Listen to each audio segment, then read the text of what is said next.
टीकमगढ़ विधानसभा से विधायक राकेश गिरी गोस्वामी से खास चर्चा। कार्यक्रम में विधायक जी का कहना है कि जो भी व्यक्ति आरोप लगा रहे हैं वो स्वयं गलत है। वो सभी लोग सिर्फ अपनी हार को देखते हुए टारगेट कर रहे हैं, जिसमें कि भाजपा पार्टी बदनाम हो, जिसमें जनता उनकी बातों में आकर भ्रमित हो। लेकिन हमें अपनी लाडली बहनों पर एवं अपनी विधानसभा की प्यारी जनता पर पूरा विश्वास है कि वो अपना वोट भाजपा को देंगे।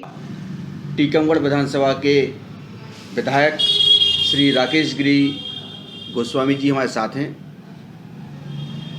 आप जनता के बीच में जा रहे हैं, आप किन मुद्दों को लेकर जा रहे हैं? अगर आप विधानसभा के सदस्य बनते हैं तो टीकमगढ़ विधानसभा के लिए आपकी प्रमुख प्राथमिकताएं क्या रहेंगी? देखिए, मुद्दा तो कोई बचा नहीं है। मुद्दा है केवल गुंडागर्दी, आतंक, अत्याचार, अन्याय और गरीबों की ज़मीनें छुड़ाना। तो जो विकास के मुद्दे थे वो तो हमारी सरकार ने हम सब ने प्राथमिकता से पूरे कर दिए हैं। और जहाँ तक बात है विकास की, तो विकास के लिए हमारा इस बार एजेंडा है कि जो जनता कहेगी वही विकास होगा। जन भावनाओं से जो बात निकल के आएगी कि रोड है, बिजली है, सड़क है, पानी है, मूलभूत सुविधाएं हैं, स्कूलों की बाउंड्री वाले, प्राथमिक स्वास्थ्य केंद्र, उप स्वास्थ्य केंद्र है, विद्युत से संबंधित पुल लगाने का काम है। तो जो जनता के द्वारा सुझाव आएंगी उसको ही हम विकास के एजेंडे में शामिल करके हम विकास करने का काम करेंगे। और लाडली बहना का बड़ा फ़ायदा भारतीय जनता पार्टी को निरंतर मिल रहा है और इससे भारतीय जनता पार्टी की जीत टीकमगढ़ विधानसभा से पूरे ज़िले में जीत सुनिश्चित है। जो आपका विपक्षी मुख्य विपक्षी दल जैसे आपका कांग्रेस हो गया, सपा हो गया, बीएसपी हो गया, अन्य दल हो गए, वो तो ठीक है आरोप प्रत्यारोप लगा रहे हैं, लेकिन जो आपकी पार्टी के कद्दावर नेता रहे वह भी निर्दलीय जो चुनाव लड़ रहे हैं वह भी आपके ऊपर बड़े आरोप लगा रहे हैं, पार्टी छोड़ दी है। उनके लिए आप क्या कहेंगे? क्या है, जो स्वार्थी लोग होते हैं वो हमेशा उचित निर्णय नहीं लेते।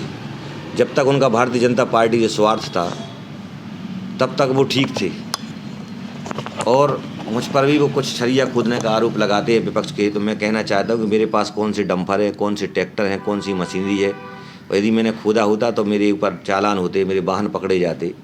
केवल बदनाम और साजिश करने की है। एक यादवेंद्र सिंह है, उनके यहाँ रविंद्र सिंह है, सबको पता है कि वो बजरीय माफिया के नाम से जाने जाते हैं। कितने लोग आज उनके पीछे घूम रहे हैं पुराने हिसाब किताब के लिए।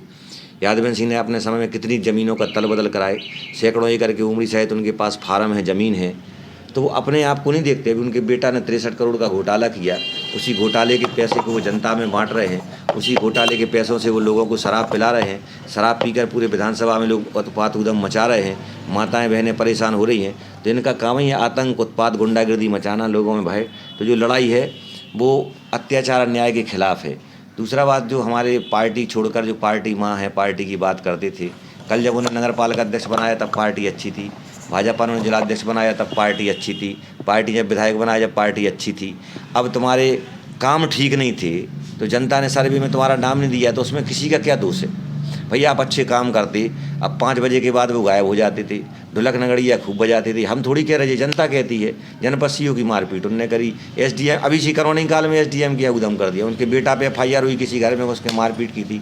कारी की खदान को उनने 10 साल खोदा है।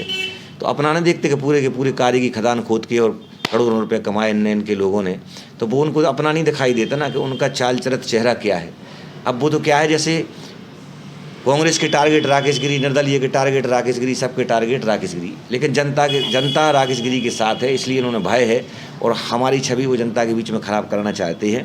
अब आप इस बात से अंदाज़ा लगाइए ना कि वो जिन भाई सब प्रतिद्वंदियों को एक दूसरे की करना चाहिए, लेकिन सब जितने भी चुनाव लड़ रहे हैं वो राकेश गिरी की बुराई करते हैं। तो इनका जो मिशन है कि हमें वो डैमेज करें, लेकिन जिन लोग ऐसा करते हैं उन्होंने नगर पालिका में भी काम भारतीय जनता पार्टी को नुकसान पहुंचाया। के श्रीवास्तव जी ने, जिसकी वजह से आज नगर पालिका कांग्रेस की बन गई है और टीकमगढ़ में कितना भय आतंक का माहौल है। नगर पालिका में लोग जाने से डरते हैं, तो पूरे विधानसभा में ना भय आतंक का माहौल हो जाए। इसलिए मैं जनता से अपील करूंगा कि आप कमल का बटन दबाएं और भारतीय जनता पार्टी को जिताएं, क्योंकि ये तो एक कांग्रेस के एजेंट के रूप में हमारे श्रीवास्तव जी चुनाव लड़ रहे हैं कि हमें कैसे हराएं। तो एक और 11 कांग्रेस के साथ हैं कि कहीं और एक 11? देखिए, कहीं एक 11 हो जाएं। कल तक तो और 2 लोग इकट्ठे थे, अब वही उन्हें छोड़ के भाग गए, वही उनके साथ नहीं है। तो टीकमगढ़ की जनता सब कुछ ऑब्जर्व करती है। जो सही निर्णय होता है वो टीकमगढ़ की प्रिय जनता लेती है। और वही निर्णय जनता लेगी। और आपसे एक सवाल और करेंगे कि अगर आप विधानसभा के सदस्य बनते हैं तो युवाओं के लिए आप क्या करेंगे? युवाओं के लिए अभी टीकमगढ़ ज़िले में मतलब मुख्यतः विधानसभा में ना कोई बड़ा रोजगार केंद्र है, ना ही कोई बड़ी फैक्ट्री है, तो उसके लिए आप क्या करेंगे? अगर निश्चित तौर पर एक जिला एक उत्पाद में पीतल पात उद्योग के लिए काम चल रहा है, इंडस्ट्रियल एरिया घोषित हो गया है, भूमि आवंटन का काम प्रारंभ है। इसके अलावा मोहनगढ़ तेगेला पर और पहाड़ी खुर्द में भी उद्योग इंडस्ट्रियल एरिया के लिए ज़मीन आवंटित हो गई है, उसके लिए राशि आवंटित हो गई है, तो वहाँ भी नए